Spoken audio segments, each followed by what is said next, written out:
After visiting Taiwan, together with colleagues from all parties in the parliament, except the extreme right, we wrote an open letter to the new president, the new government, asking for opening the relations with Taiwan, establishing these offices, recognizing the passports, having a mutual agreement for protecting investments, and so on.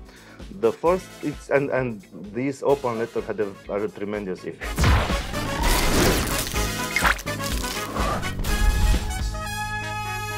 新闻硬邦邦听新闻最爽，我是节目主持人斯坦，欢迎各位收看。Right now, I'm at the IPAC summit here in Brussels, Belgium, and today have an honor to interview Senator Ghinea from Romania. And Senator would talk to me about recent developments between Romania and Taiwan, and also the China influence issues. But first of all, I would like to ask you, what do you think about today's summit? Well, it's in family for me, because before going into politics, I was a think tanker, a journalist also. I worked on such issues as human rights, as media freedom. Then I joined the politics 8 years ago. And when I was invited last year to join IPAC, I was so happy, because it felt like going back to my initial family, with people, true believers in democracy, in freedom, and it's a familiar surrounding for me. And also I visited Taiwan this year for the first time in my life. I was impressed by their desire to be free. And I think all countries are not equal, because there are some democratic countries and there are totalitarian dictatorship countries. And I consider Taiwan to be part of the brotherhood of democratic countries, and for me this is essential. And this is that drives me into this battle, and I'm very happy to be part of IPAC. What do you think about Taiwan after the first time? Well, I was amazed by their professionalism. It was a 5-day tour for a group of Romanian members of the parliament. Everything was well organized. The professionalism was visible, but besides that, it was that human touch. The idea that we are not alone. Some people around the world care about us, about Taiwan. And I was very happy to provide this assurance that they are not alone, and there are people all over the world that care about democracy, about freedom, and that consider that it's not only a local issue. It's a global issue, and then that global issue, it's a worldwide fight between democracy, between free world and dictatorships, and we have so many things in common. For instance, I was amazed being there to see how the Chinese aggression in terms of information war is so similar with the Russian aggression. Yeah, they have the same messages. They have the same messages. Basically, nothing is true. Democracy is a lie. Freedom doesn't exist. You are weak. We are strong. We can invade you if we want. Everything is trash in your country. And also the language thing. Always speak a similar language, so you should be a part of us. Yeah. So basically, I was listening to the presentation, and I was listening. Wow, this is exactly what they tell us about Romania and about Moldova, because it's a very complex situation there. But Romania and Moldova also with the same language and the same culture, and we should be part of the Russian courtyard. It's amazing how the dictatorships are sending the same messages all over the world. Yeah. But for Romania and Moldova, like, the language is so different from Russian.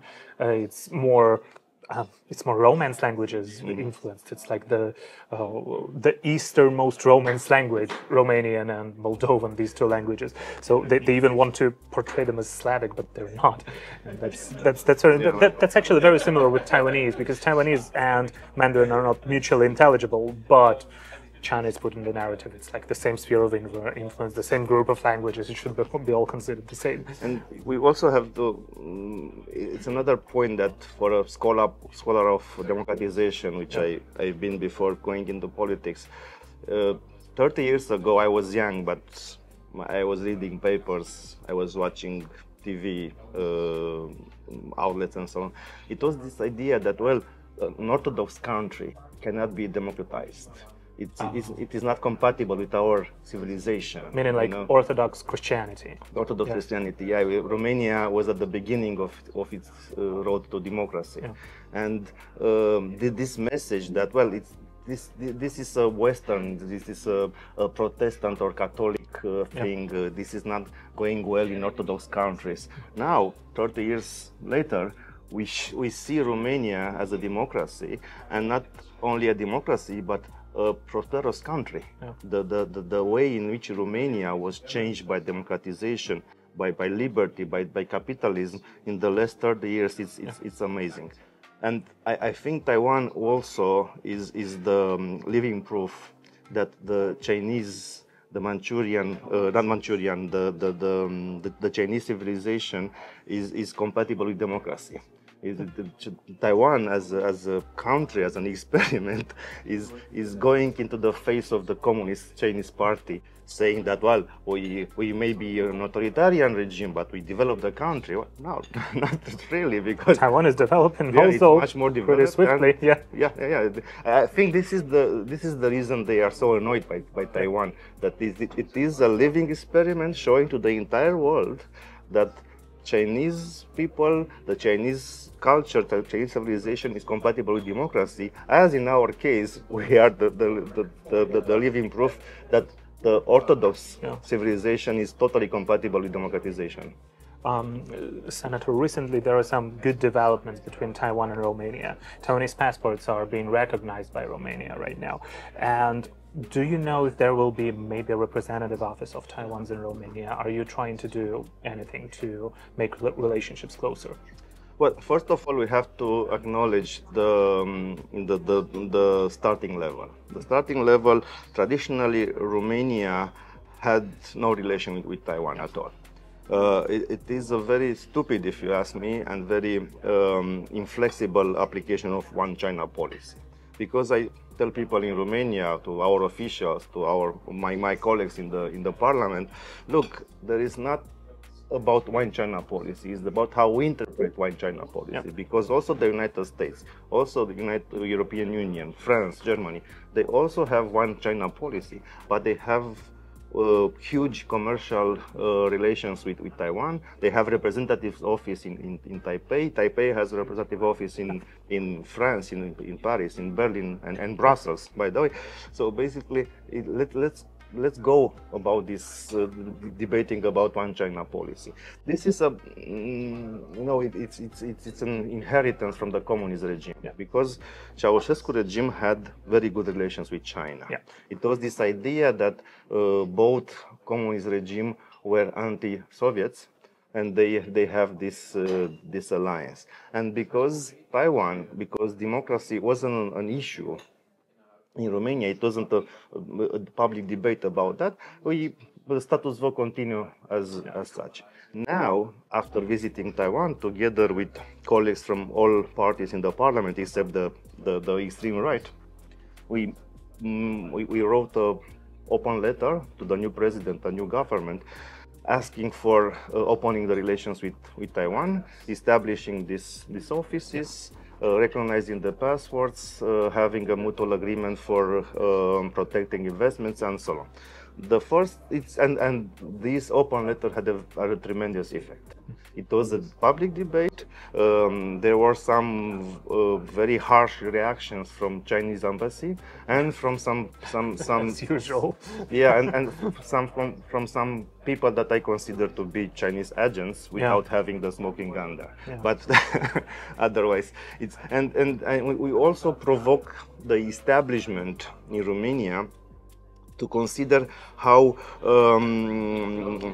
to put it, schizoidical is in some terms, because we like to say that we have a very special partnership with United States. United States and NATO, but United States moreover is the cornerstone for our security. Because honestly speaking, I imagine, like in the case of Poland, we are afraid of Russia, so we hope that Americans will protect us just in case. Okay, so basically the entire cornerstone of our diplomacy is to say that we have a very specific, special partnership with United States.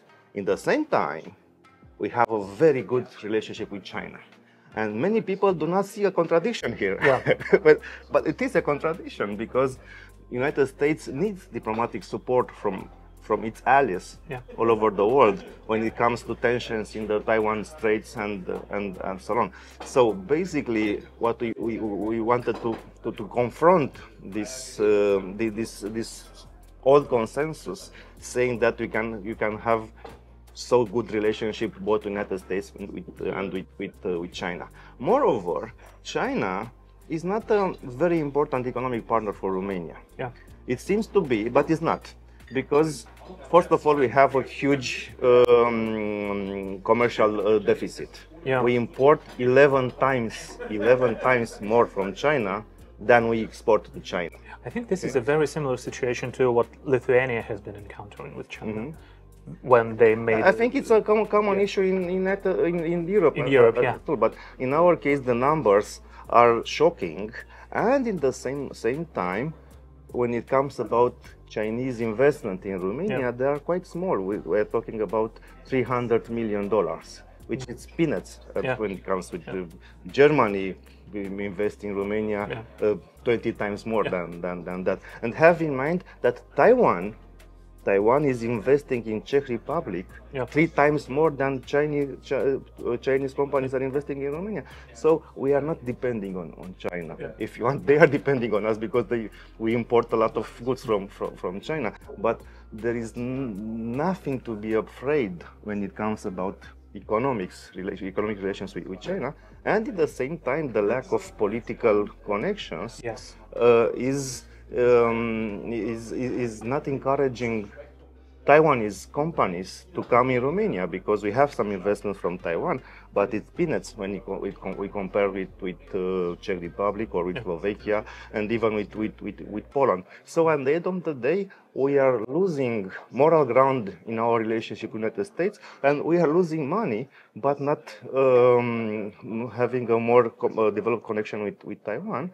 And in the same time, for people like me that care about values, about democracy, it's this feeling of not belonging to the right camp, you know. Yes. We're not having the right friends. We're in a pretty bad company. This is a family. The Romania was a country, and it is a society that was fractured, that was brutalized by dictatorship. And the new generation of Romanians, we want to be so clear that we belong to this world, that what happened during Ceausescu's regime in Romania, it is not imaginable to us today. And we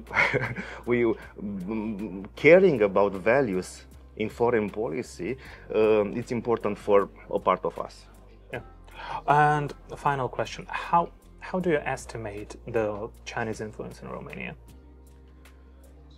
Well, first of all, the lack of debate created this impression that we have a good relationship.